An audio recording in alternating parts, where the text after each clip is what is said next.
our brain has evolved to discard information that it thinks has no relevance. You know, if you think of like what is education, like you're basically downloading data and algorithms into your brain, and it's actually amazingly bad in conventional education because like it shouldn't be like this huge chore. So I think colleges are basically for fun and to prove you can do your chores, but they're not for learning. You're self-taught? Yeah. Well, self-taught, yes, meaning I don't have an aerospace degree. So how did you go about acquiring the knowledge? Well, like I said, I read a lot of books, talked to a lot of people, and have a great team. It's important to teach problem solving, or teach to the problem, not to the tools. So this would be like, let's say you're trying to teach people about how engines work, or you could start by a more traditional approach would be to say, well, we're going to teach you all about screwdrivers and wrenches, and you're going to have a course on screwdrivers, a course on wrenches, and all these things. And this is a very difficult way to do it. A much better way would be like, here's the engine. Now let's take it apart. How are we going to take it apart? Oh, you need a screwdriver. That's what the screwdriver is for. You need a wrench. That's what the wrench is for. And then a very important thing happens, which is that the relevance of the tools becomes apparent. You don't need college to learn stuff, okay? Everything is available basically for free. You can learn anything you want for free. It is not a question of learning. There is a value that colleges have, which is like, seeing whether can somebody work hard at something, including a bunch of sort of annoying homework assignments, and still do their homework assignments, and kind of soldier through and get it done.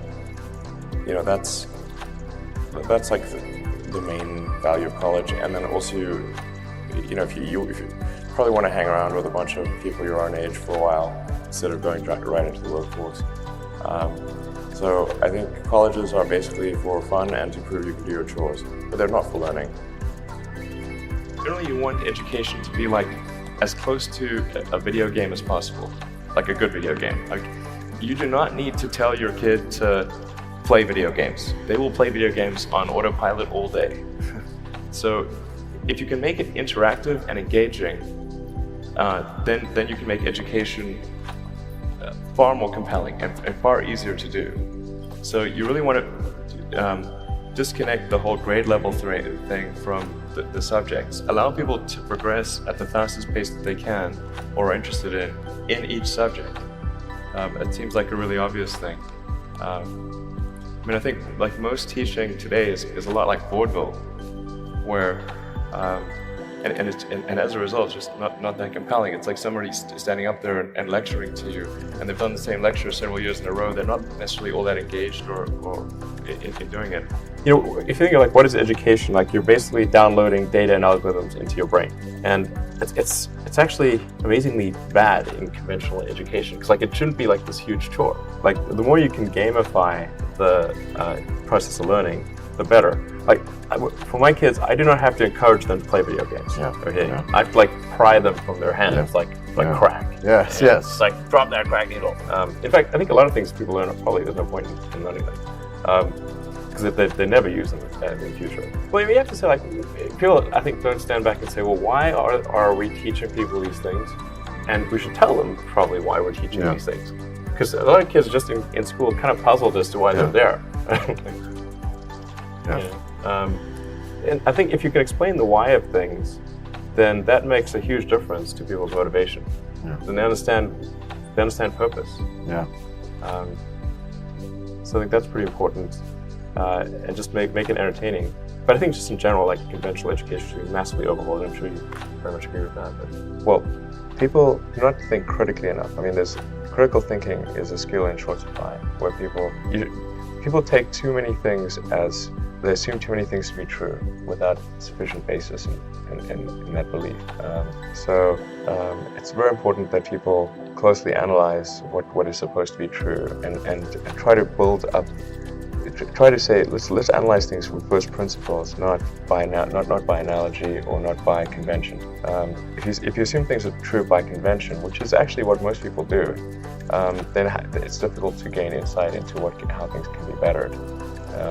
So, in any argument or any sort of train of thinking, You want to make sure that the underlying premises are valid and applicable, and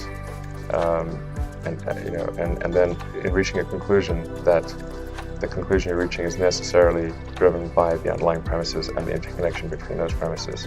That may seem like a really simple thing to say, but most people don't do that. So it's really the foundation of rational thought. I think there's maybe there are definitely some good schools out there, but I think some of the mistakes, at least in my opinion, that I see being made in education is that the teachers do not explain why kids are being taught a subject.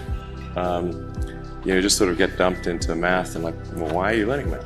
What's the point of this? This seems like some people, like maybe it's, I don't know why I'm being asked to do these strange problems. But the why of things is extremely important, because our brain has evolved to discard information that it thinks has no relevance.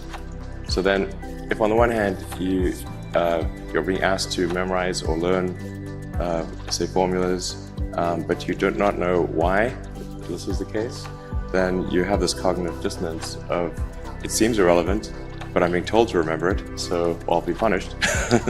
so I better remember it. But so the why of things is very important, and then being able to, and then picking kind of a problem, and then using various educational tools to solve that problem, like using math or physics or economics to solve that problem, is far more engaging than teaching the tools. University education is often unnecessary. That's not to say it's unnecessary for all people, but I think you probably learn about as much, or the vast majority of what you're going to learn there in the first 2 years, and most of it is from your classmates. Now for a lot of companies, they do want to see the completion of the degree, because they're looking for someone who's going to persevere and see it through to the end. And that's actually what's important to them.